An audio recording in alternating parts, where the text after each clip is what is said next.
Perfection Unfolders. Welcome to another episode of Perfection Unfolding with me, Cara G. It's a good day. It's a good Tuesday. I'm actually recording this today, so on Tuesday. I woke up for the first time in the morning to record an episode because I thought to myself, why do I wait till nighttime to record every single episode when I'm tired and sleepy, when I know that the best hours of my day are the first 4 hours of my day? So, welcome. Are we behind schedule? Yes, but you should be used to this by now. I am just flitting and floating. I'm a girl. I'm a creative. Done is better than perfect. Amen. Welcome to the show. If you've never been here before, this show, what do we get into, guys? We get into all the things. We get into self-development. We get into holistic spirituality. We get into all kinds of topics, but mostly it's just a place that's safe where we ask questions and we're curious and we embrace our vulnerabilities and we try to get to know ourselves better with each episode. And by we, I mean you, I mean me, I mean us. It's just us here. This is a safe space. This is our little corner of the internet where we can flit and float around and be quote unquote imperfect, perfectly imperfect, if you will, and just vibe. You're gonna get some interviews on here. You're gonna get some, digital diary episodes from me, but mostly we're just gonna have a good time. We're here to do the work and to do it in a way that makes sense and that is rooted in humanity. So, welcome. And if you've been here, you already know the vibes. You already know the vibes. You know we're here to just hang out. You know what I'm saying? I basically just want to make my own world, and you're a part of that. So welcome. And if you're watching on YouTube, you might notice something a little bit different. I'm in my bedroom today. And yeah, literally, let me move the camera. You can see all my little. I'm in my bedroom because today's episode is all about inner child work. And what we're going to do for the next couple of weeks is I'm about to do a mini series on inner child work, and we're going to split it up into different topics. I think I'm going to do 4 or 5 episodes. And because I just think it's important. And so in the spirit of inner child work, I figured there's no more vulnerable of a topic. So therefore I wanted, I wanted to be in the most vulnerable place in my room, just to be with you, to sit with you, which is the bed, which is your bedroom. Your bedroom is the one place you go every single day where you sit and lay and sleep in your most vulnerable physical situation. You're literally, I sleep on my back, so my belly's up. If someone wanted to murder me, they could. I'd be done for. And I sleep like a rock. So, So yes, so the bed is very symbolic of just being a child, being a kid, being vulnerable, and letting you into that world. So you feel like you have the ability to be vulnerable and to listen and receive what we're about to get into. So also, if you are watching, if you can't see on the internet, if you're not watching YouTube, you can see my key lime, kind of yellow green duvet. It's got paisley on it. It's got purple. I've got artwork from my trip to New Orleans that I got from an incredible artist. Her name escapes me right now, but I will find it and I will tag her. Love these prints. I got to meet her in person at the Fremont Street, not Fremont Street. What? Freeman Street, art market, if you've ever been to New Orleans. Love that place. Almost all my art comes from there. So anyway, today's episode is going to be part 1 of my series on healing the inner child, or the inner child work. And we're basically, today's episode, we're going to get into who is your inner child? What is an inner child? What is this buzzword? Why do I keep hearing it from people? Why is it important? Why should I care? So that's going to be today's episode. So if you're ready for that, buckle up. But before we get into that, I actually wanted to, while I have your undivided attention, I just wanted to start this episode off. I think I'm going to do a grounding exercise real quick. Because I used to do them on season 1 episodes and I've kind of stopped, but I think it's a good idea because if I'm being honest, I have grounding rituals in my real life and they're not intense. They're not involved. It's just very simple things that I do with the breathing and, things like that. But one of the grounding exercises I like to do to kind of shift my mood and to shift my energy is I like to use an aura spray. What is an aura spray, you ask? Well, essentially the physicality of aura spray, because I make my own. If you can see on YouTube, I've got a little blue glass bottle. Um, the physicality of an aura spray is it's really simple. It's just filtered water, essential oils, and a little bit of witch hazel. That's how I make mine. But the concept, like the woo-woo kind of, spiritual part of an aura spray um is that you can set an intention when you spray it, and then the aromas that are in the aura spray can kind of physically put you in a different headspace, right? Because like aromatherapy is a thing, right? The same way when you smell a certain food, it elicits this kind of feeling of, especially if it's your favorite food, you get excited, you get happy, you start salivating, you have all these physical experiences just from smell. Um, and for me, the aura spray kind of does a similar thing in that when I spray it and I let it wash over me and I take some deep breaths, like just there's something about it, about the physicality of spraying the spray and smelling the smells that shifts my energy. It kind of lifts my mood. It it helps me it helps me get out of whatever stuck thought pattern I was in, if that makes sense. Like if I'm feeling really sleepy and tired and like, I don't want to do it. The spray that I've actually made that I'm holding in my hand, it's my Athena goddess aura spray that I made for my dance team back in the spring. And I made it specifically with the intention to like be focused, to be invigorating, to give courage, to have a sharp mind. And so this one, the scents that go with that, you know, based off of, herbology, or whatever, which I'm not particularly privy to, but it's got a lot of citrus, which citrus is supposed to be very invigorating. It's got a lot of bergamot. It's got a lot of just like lemons and limes and a bunch of just bright, fresh um, scents, flavors. So that every time I smell it, those are all my favorite. I love lime. I love citrus. It's like my favorite kind of smell. Um, it just brings those happy feelings. It wakes me up. It makes me feel good. And so I just want to start this episode off 8 minutes in, with a little bit of a spray, a little bit of a demonstration. And again, if you're just listening, sorry, but if you're on YouTube, I'm about to show you. So all I do is I literally just do this. I just close my eyes, right? And I spray the spray just over my head. 1, 2, 3, 4, 5. And I can feel all the little droplets, tiny little mists fall over my head and my face and my body. And I just kind of breathe it in. My nose is kind of clogged right now, so it's like it's giving, can I breathe? And just do one more breath.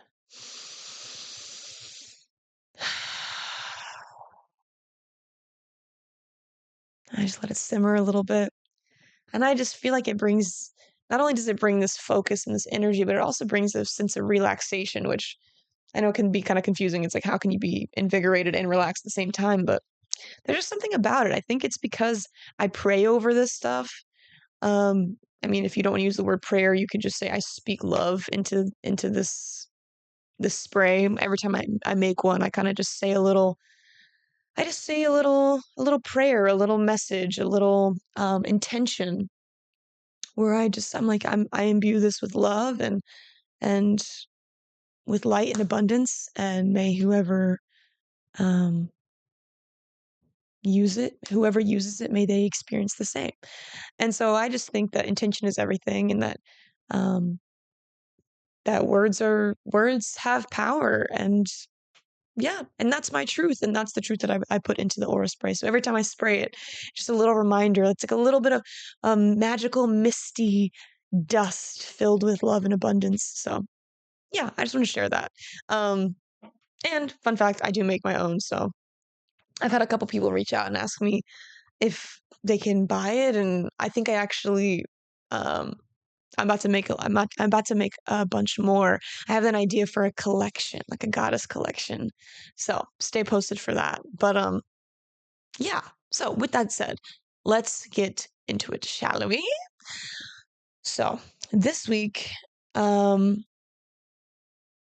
all about inner child work. So episode part 1 of this series, of this 4 or 5 part series. The 5th one might be like a little bit of a bonus kind of situation, but definitely 4 parts, is we are going to get into the topic of who is my inner child and what do they know? Okay. So this is like a buzzword that I know people in the spiritual community have like heard, like inner child work. Maybe you've just are into psychology and you've heard this term. Maybe you've never heard it and you're like, Cara, what the hell are you talking about? There is not a child living inside of me. If there was, I think I would know. And to that I say, let me explain, right? So I went through and I kind of like just very, very quickly wrote just a little introduction for the episode. And then I kind of pulled information from a couple different articles on the internet.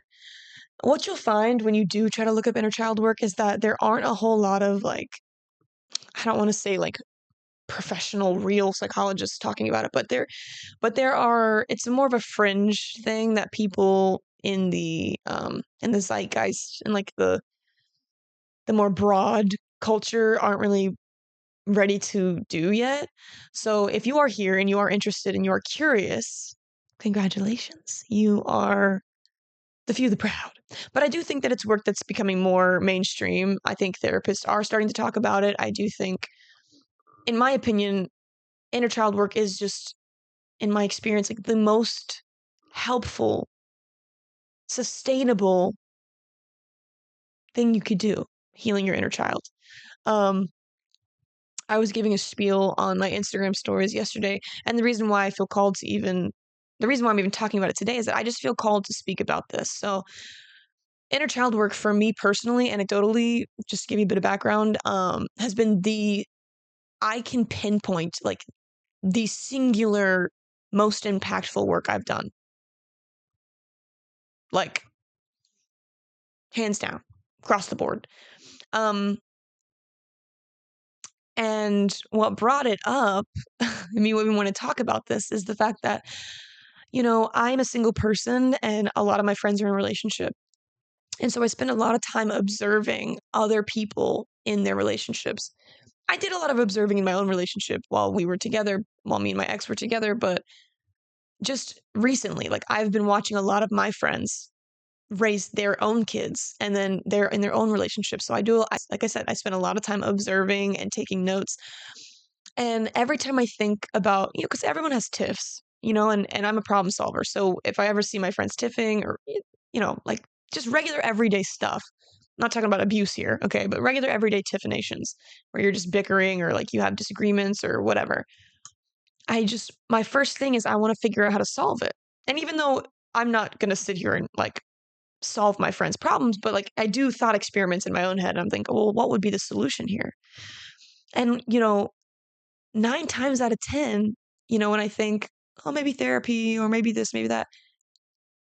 No, the answer has nothing to do with, you know, the thing that they're actually fighting about. Like, you could address the thing that you're actually fighting about, and that would be helpful for the time being, but it doesn't address the core of what's going on. And in my experience, the core of what's going on is that you've got a wounded inner child, and that inner child is now fighting with the person you're upset with's inner child. And now you have two adult people, quote unquote, whose adult brains are offline and their kid brains are online. And now the children inside of each of themselves are fighting with each other.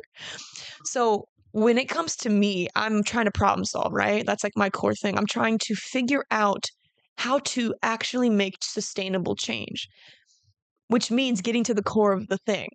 And so I've just come to know that the core of the thing is you got to heal your inner child. So let's get into what that means and what that looks like, right? So, my little introduction, if you will. So, what is an inner child? This is my words, and then we'll get into other people's words. What is an inner child? In my experience, your inner child is the essence of your being. It's the core of who you are. And, oh, sorry, blah, blah, blah, blah. Let me start over. Yum, yum, yum, yum, yum. Perfection unfolding, right? Okay. In my experience, your inner child is the essence of your being. It's the core of who you are and who you were before anyone influenced you as a child. The most loving, joyful, vulnerable, creative version of yourself who feels free to play and relate and express themselves freely. They're curious and creative and what I consider to be the purest version of ourselves. This, of course, is when your inner child is healthy. But because we live in a world filled with imperfections and imperfect people, my gosh, these inner children, when met with shame, guilt, abuse, and any other unhelpful and hurtful experience, creates a wound in this inner child, leading them to do everything in their power to protect us from the harsh realities of being alive. So, not a perfect quote unquote description, but that essentially sums up what I believe the inner child to be. It is the essence of our human soul. It is the love energy that we came here with, right? It is creativity incarnate is what I think our inner child is. And our inner child is, if you think about it like this, like, okay, I'm 30 years old, right? But I'm also every age I was leading up to 30 years old. I'm also 1, 2, 3, 4, 5, 6, 7, 8, 9, 10, and so forth. So I'm not just a 30-year-old. I'm also the small 3-year-olds who got yelled at by, by their dad. I'm also the 7-year-old who was told they were too much and to shut up and to sit down. I'm also the 13-year-old who was awkward and was afraid of boys. I'm all of the ages collectively, and I'm 30. So if you think about it kind of like that, I think that helps it put it in perspective a little more, because no, your inner child is not this like imaginary kid who lives inside of you, you know, I think it's a metaphor for, the age you were when you were first when you experienced your first traumatic event, right? And if you experienced a bunch of traumatic events, you got a wounded inner child, you got a wounded inner toddler, you got a wounded inner teenager, you got a wounded, you know what I mean? But the inner child specifically, I think, speaks to traumatic events that happened to you when you were developing, when you were a child. Not all of us have childhood trauma, and I want to speak to that too. A lot of us have trauma from being an adult. We have trauma from being in abusive relationships. There's a podcast host and comedian whom I follow, Corinne Fisher, who she is notorious for saying, I had a great childhood. It's all of my adult relationships that fucked me up, you know? And I think that that's worth speaking to, is like, some of us had good childhoods, so then we ended up with this like different filter of the world, thinking everybody's kind and nice, and then we trust people, and then they abuse that. And that's, you can have relationship trauma and not childhood trauma. I think 9 times out of 10, you have both. You usually experience both because one kind of begets the other. You have childhood trauma, you have a wounded inner child, you end up attracting more experiences that kind of double down on that trauma and those experiences, right? And we're going to get into that. So that's kind of my description. It's the core of who you are. It is the essence of your being. It's like, it's that child, your inner child when it's healthy. And let's get into this. When your inner child is healthy, it can experience creativity and curiosity and joy and love and that childlike wonder that all of us miss, right? Like when we're adults, we feel like that kind of goes away, kind of disappears, and we wonder why. Like, and sometimes we don't even wonder. Sometimes we're so dissociated that we don't even have a chance to even question it, why we are the way that we are as adults, or why we do what we do, right? It takes a lot of courage to have a self-awareness. It takes a lot of self-awareness to even know that this is happening. But it takes a lot of courage to have the self-awareness of like, I don't like my situation, right? How do I fix it? So if you're here, you're probably already halfway there. You've already done that work of asking yourself, is this how I want to live? Is this who I want to be? Like, maybe I do want to make a change. What does that look like? What do I have to give up to make that happen? Right? So congratulations to you. for just, being a person who's curious and wants to make change.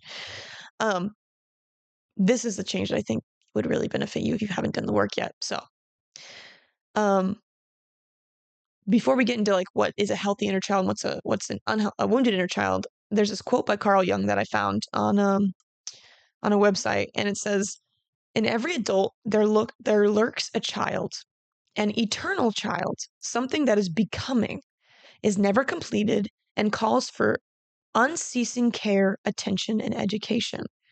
That is the part of the human personality which waits to develop and become whole." Carl Jung. And I love this quote because this quote speaks to um what children are, right? And what we are always, what we never, sorry, let me backtrack. Children are these beings who know nothing, okay, when they get here. All they know is what they see. And the second thing that they know is that they know that they're insatiable. They want to know everything. They are like the epitome of like, you don't know what you don't know, but I'm going to keep learning until I find out, right? Like kids, it says here in this quote, they're the eternal child with unceasing who demand unceasing care, attention, and education.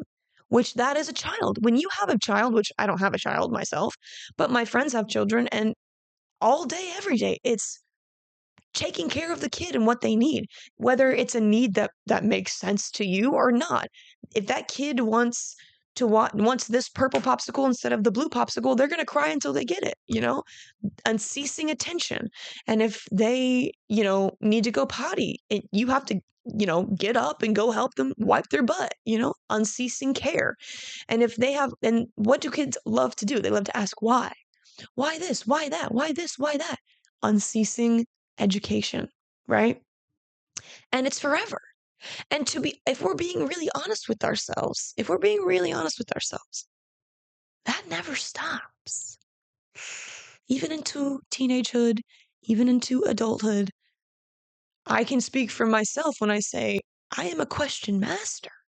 I have all the questions all the time. I've never stopped asking why.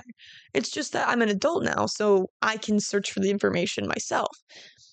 And I've never stopped needing care. It's just that I'm an adult now, and sometimes I have the capability to either give care or not give care. And then I just deal with the consequences of that on my own, right? But I've never stopped wanting my mother's love. I've never stopped wanting my friend's love. I've never stopped needing to take care of myself.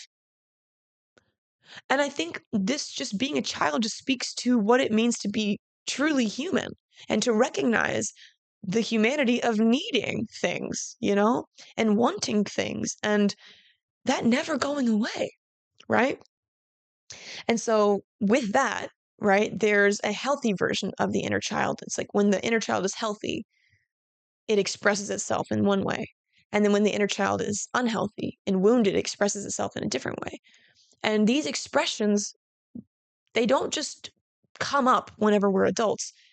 There are things that are established and developed as children that we carry with us, sometimes forever, if it goes unchecked, right? And so this article on what's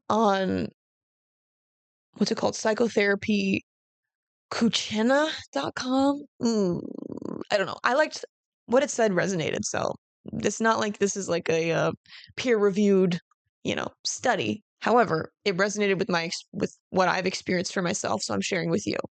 Granted, I'm not a therapist. This is not medical advice. This is not, I'm not diagnosing you. I'm not saying, but if it resonates, what do? We take it with us. And if it doesn't resonate, what do? We leave it behind. It's a great rule for most things. Okay, so this article says when your inner child is healthy. So let's talk about that. It says the inner child is part of our psyche. We all have it, as it is part of our personality. The concept of the inner child is the core of our being.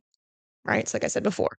It influences our adult life, behaviors, beliefs, and perceptions of ourselves and the world. That's a major key. It affects our perceptions of ourselves and the world. Keep that note in the back of your head for later.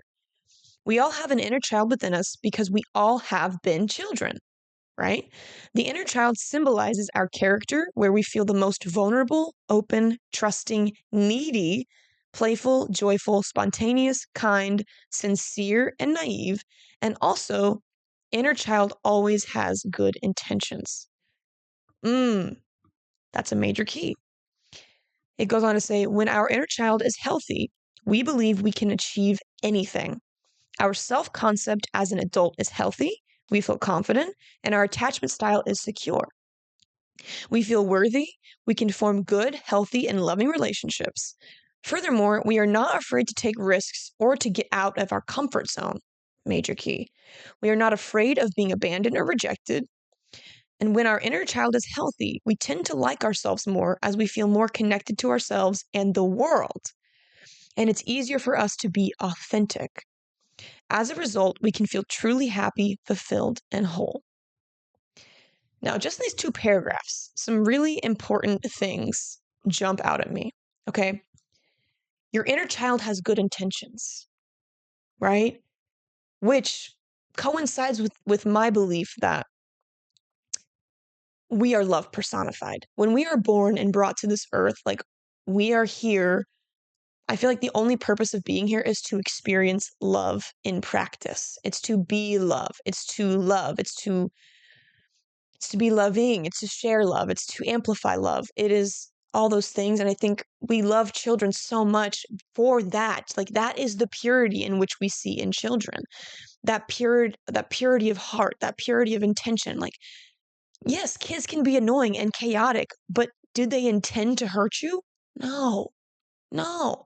The only children who intend to hurt other children or just hurt people in general are kids who were taught that by impure adults or uh adults with ill faith, with bad faith, who teach them these things that they learn. But if a child without any outside influence, in like a negative outside influence, is pure of heart, and they are curious, and they are loving, and they are kind, and they are sincere, and they are naive, they are needy. Okay? One thing that adults hate to be is needy, because God forbid you take up space. God forbid you need anything from anybody ever, right? Because when we're children and we're wounded and we're abandoned, that's something that pops up. It's like, well, I'm never going to lean on anybody ever again, right? Not the most helpful thing. Another thing in here that pops out to me is you are not afraid to take risks, right? You can create healthy relationships, right? Because when you have a healthy, secure attachment with your caregivers, with your parents, with the people who raise you, that helps you, that means that helps you feel secure in those attachments with them, which then leads you to feel securely attached with yourself, which then leads you to be able to make secure attachments with other people who are not your parents, right? Your parents model what relationships look like and what they're going to feel like forever when you're a child, because that's the only thing you know, right? And why would anything be any different than what you know from your parents? Because they're the ones who teach you everything, because you come here with nothing, right? It's a gift and it's a curse, right? If we came here with all the garbage we had from our past lives, which was a different topic for a different day, with all the garbage and all the memory, we wouldn't be starting off so fresh and so pure and so good intended. We'd be starting off with like being jaded and whatever. So that's what it looks like to have a healthy inner child. That's what it looks like to have a healthy childhood. Major key. If you did not have healthy relationships modeled to you, if you did not have secure attachments with your parents, if you did not have a loving and comforting home life where you were heard and listened to, where your unceasing needs were met, then you might not look like your inner child probably isn't going to be healthy in the way that this is just described, okay?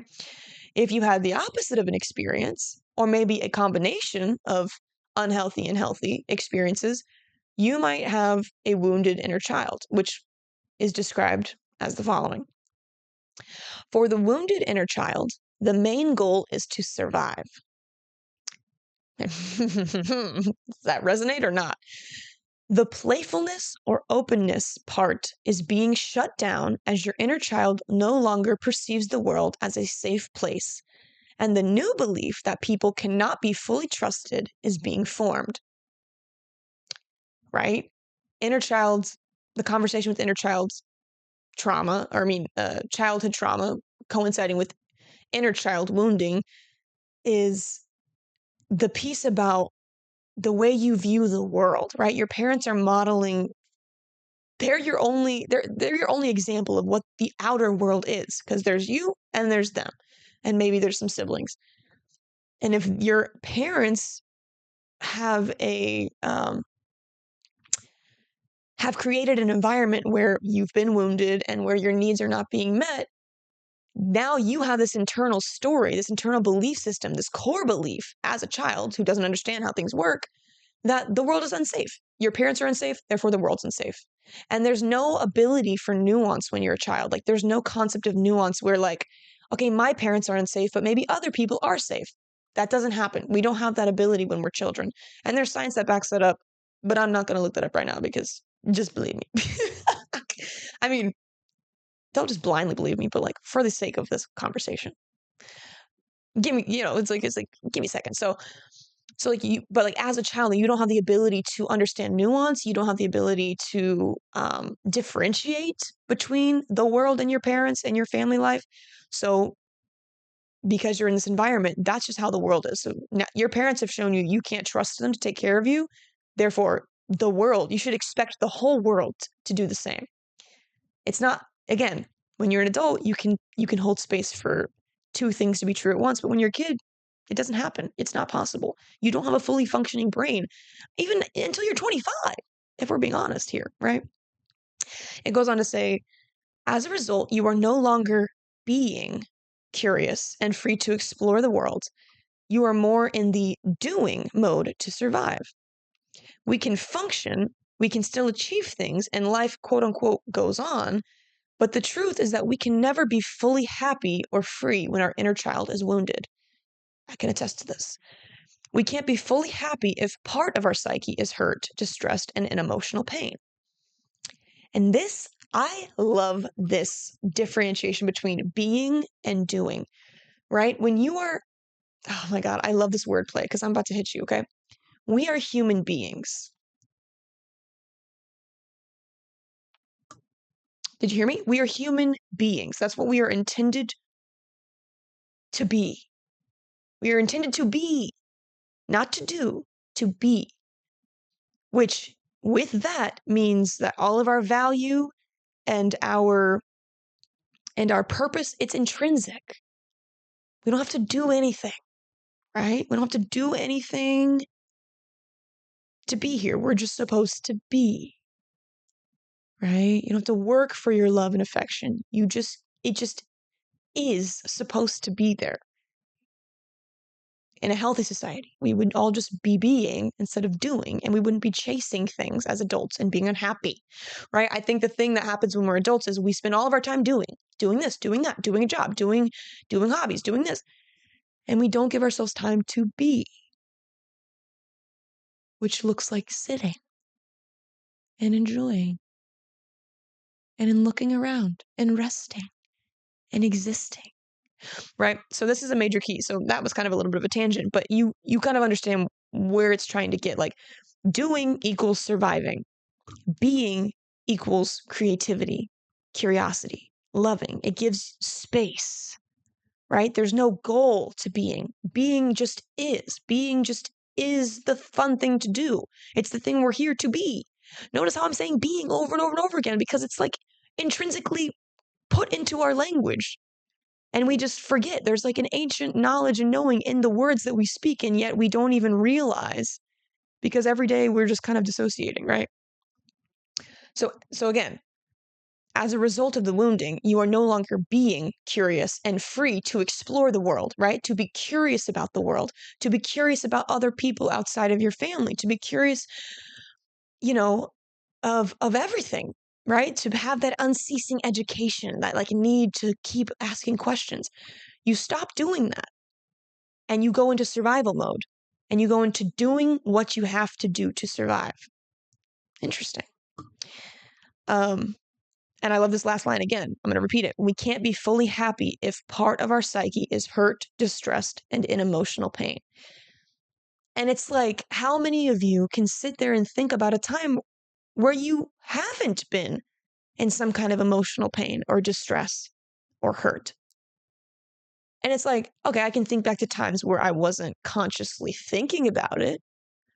But if we're being honest with ourselves and we know we experienced pain in our childhood, have we ever actually gotten rid of that pain? Has it gone anywhere? Have we expressed it? Or have we just done what most people do and just ignored it, pushed it down, suppressed it, and tried to pretend like it doesn't exist? I feel like that's closer to the answer. But that's just me. You're an individual and you have your own experience. Don't let me put something on you that doesn't exist for you, right? Again, take what resonates, leave what doesn't. There's this next part. It goes on to say later in the article that the quote unquote inner child is part of your psyche and soul. It's the most vulnerable part of ourselves. It's the part where our childhood trauma is stored. Major key. Inner child work always involves trauma healing work. Facts. It's deep, but at the same time, this work will set you completely free from the old wounds, the past, the fear, and the unhealthy beliefs. It says the wounded inner child impacts your life and your perceptions, leading you to self-destructive and sabotaging behaviors. If you have experienced childhood trauma that you never healed, your inner child is deeply wounded. And then it goes on to talk about how all the ways in which this inner child wounding will show up in your adult life. And it's a list. It's quite a long list. And so now I want to get into like the signs that you have a wounded inner child. And before we do that, because it's the morning, I'm just going to check something really quick before we move on. Pardon the interruption. I'm a multi-talented, multifaceted girly, so there's got lots of things going on. So sometimes you just gotta check your messages. Beep boom, beep bop. Okay. Why is that not loading? Okay, so let's get into these signs. So, I mean, before we even get to the signs, like just take a second and think about some things that had happened to you when you were a kid that kind of impacted you deeply, right? Because a lot of times, even as adults, we think, oh, well, I wasn't being like hit, so I have no room to complain about my childhood. Like my parents were great. They did their best. That's beautiful. My parents did their best too. And there are still things that I deal with that affect me in my adult life every single day. Um, sorry, I had to check a message. um, right. So it's like there's a spectrum of trauma, right? And also, no person can tell you what did or did not impact you negatively. Let me say that again. No person can tell you what did or did not traumatize you. Something as simple as being slighted in a grocery store by an old lady could impact you in a negative way. It could lead to trauma because guess what? Children are sensitive. And guess what? So are you as an adult. You are a sensitive being. I don't care how hardened you've made yourself. People are human. People are sensitive. We are always and will forever be children at heart. Okay? There's a reason why that's a saying. It's because it's true. Things affect us deeply, and we can't really explain why or how, but we just have to accept that that's true. And step one, release the shame you have around what's happened to you. You have every right to be upset about what happened to you because especially if it's affected you in your adult life in a negative way. Okay? So let's hold space for that first and foremost. Secondly, just let's just think about back to your childhood and like think about something that could have happened to you. I can think about a handful of things immediately off the top of my head.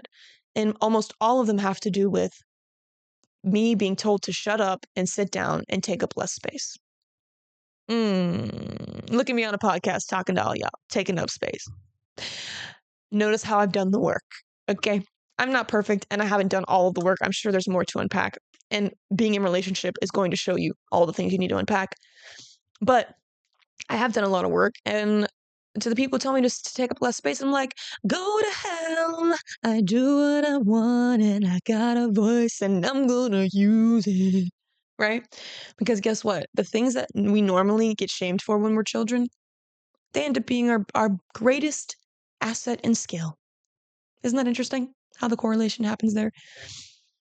So just kind of think about the things, a couple situations. Maybe it was with parents, maybe it was with grandparents, maybe it was at school, maybe it was all the above. Um, and then just think about all the things that, um, well, side note, keep that in your back pocket, in the back of your head, and kind of hold that. So let's get into some signs that your inner child is wounded, that you have a wounded inner child as an adult, right? And these could have obviously shown up, these traits or these behaviors could have shown up when you were a kid. But I think because you're an adult, because you have, I would hope, more space and more capacity to become more aware of yourself. I'm going to read this list, and you just kind of take a mental note of which things come to mind. And if they don't come to your mind, if you don't have childhood trauma, maybe there's somebody and you're like, oh shit, maybe they were really wounded, right? So right off the dome, people pleasing. You're afraid to set boundaries. You don't trust people. You find it hard to have a close connection with others. You overthink everything. It's a big one. Trying to predict every situation, not getting out of your comfort zone, having people on a pedestal, not feeling worthy, having low self-esteem, having anger outbursts. I know some people with those. Not knowing what you really want or who you really are. I had that big time in college.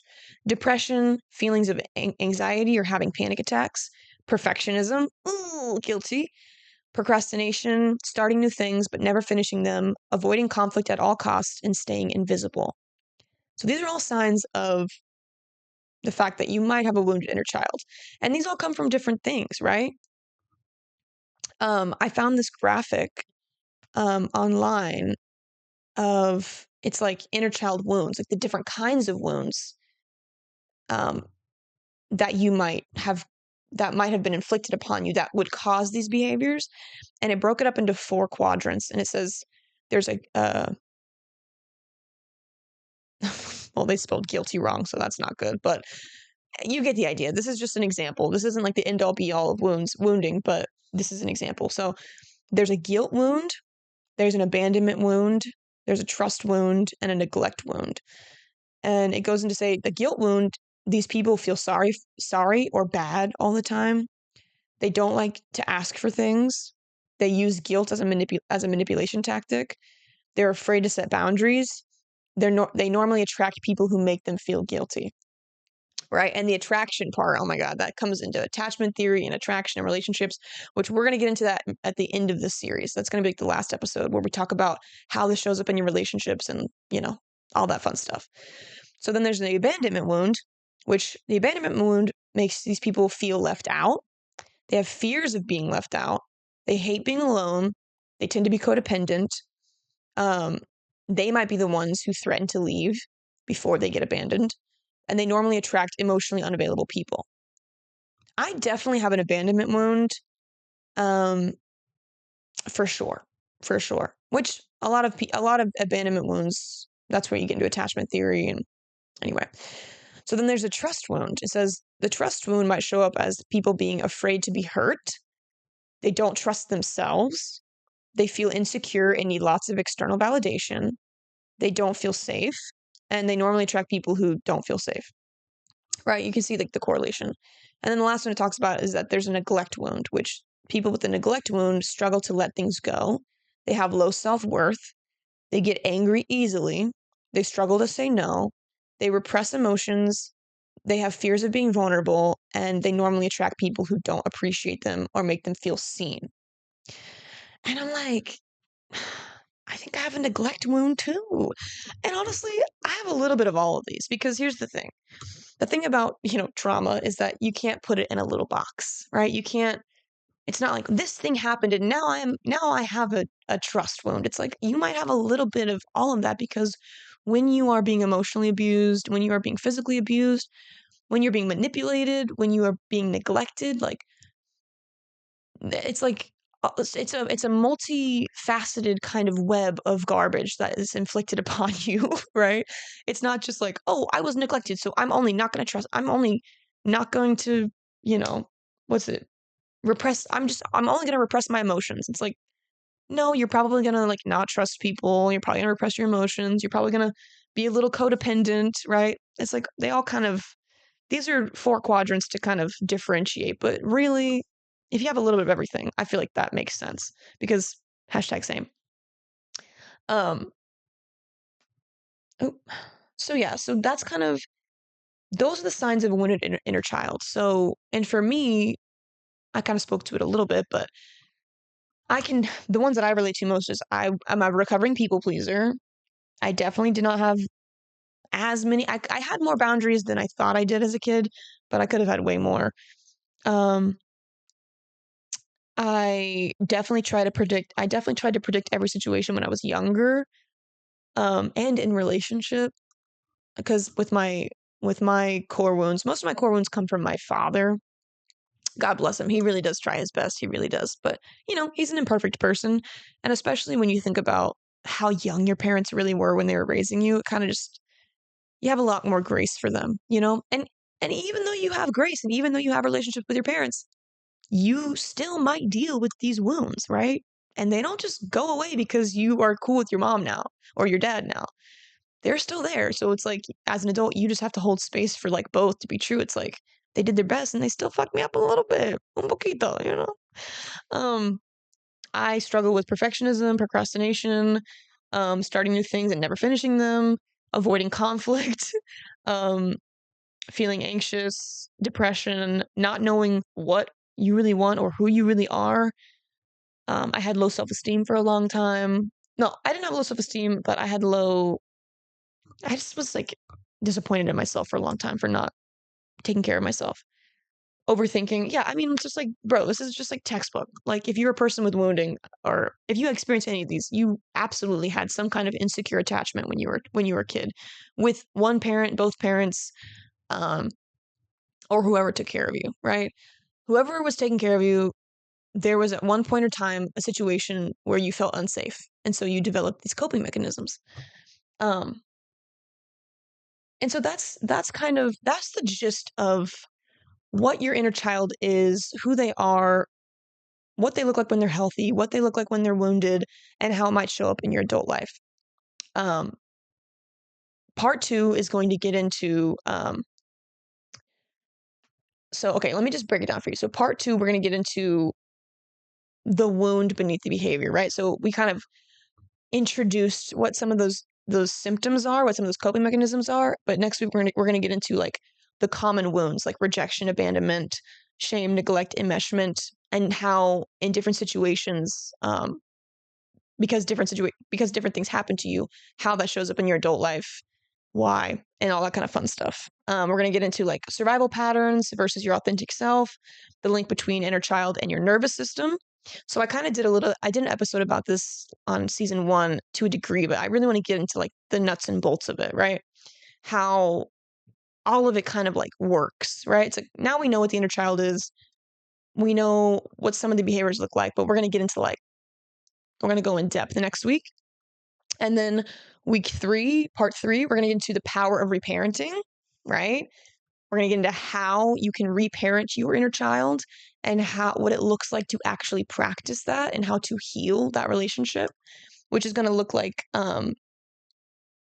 meeting your inner child. We're going to meet our inner children in week 3. Week 4, we're going to talk about what it looks like to not just reparent your inner child, but what it looks like to love your inner child and what it looks like to practice embodying all the healthy parts of your inner child, your creativity, your curiosity, your play, the love language of your inner child.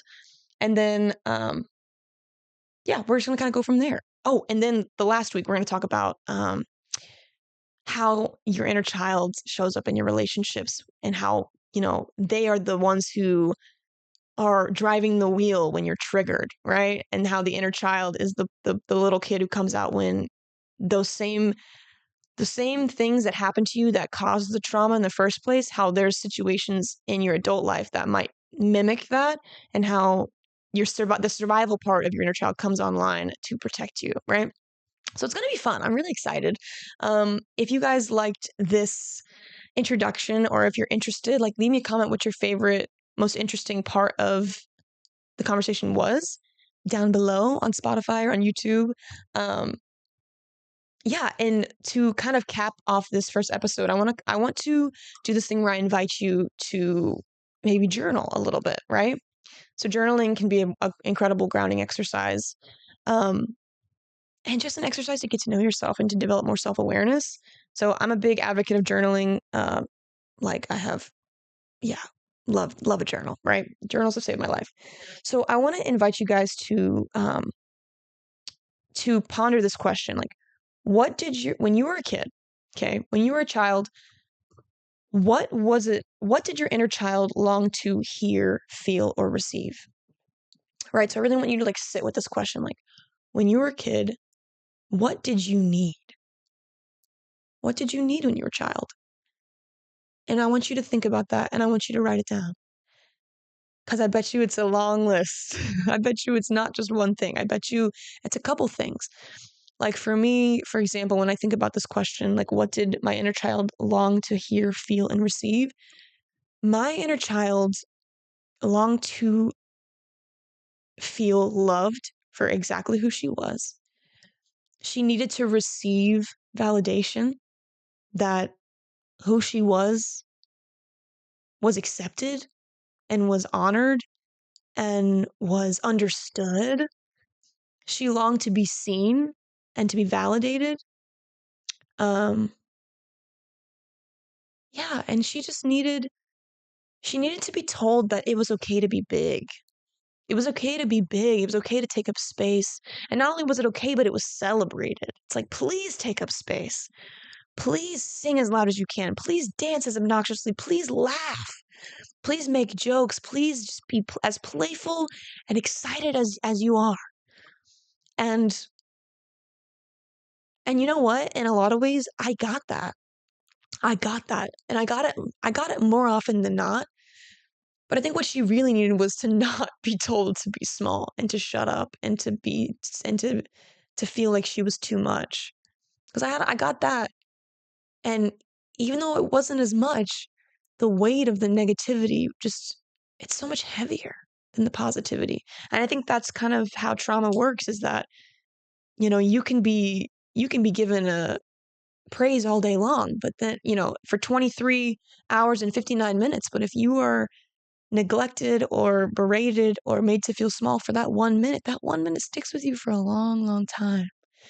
And I don't know why that is, but it is. It just is true. And it's my goal and it's my intention to heal that 1 minute of pain. And it could be way more than 1 minute. It could be your whole childhood was negative, and that therefore there's a lot more unpacking to do. But it is my belief that this is the core work that is going to change your life. This inner child's work, self-awareness, the healing, is what makes sustainable change in your life. When you heal these wounds, it changes the way you filter information. It changes the way you see the world. It changes the way you interact with the world. It changes the way you interact and see yourself, right? Earlier, we talked about what it looks like to be healthy. You're secure, you're creative, you're curious, you're joyful, you're sincere. And when you're wounded, you're guarded, you're sheltered, you're judgmental a lot of times, right? You're boundaryless. You have no sense of self. So you feel like you have no purpose. So you feel like, what's the point of me being here? Right? And we don't want that. The whole reason why we're here is to be loved and to love. And then this work is trying to get us to that. That is the goal. We're doing all of this, not for no reason. We're doing all this to live a happier, healthier life. One with gratitude, one with joy, one with sincerity, one with deep, soul crushing love.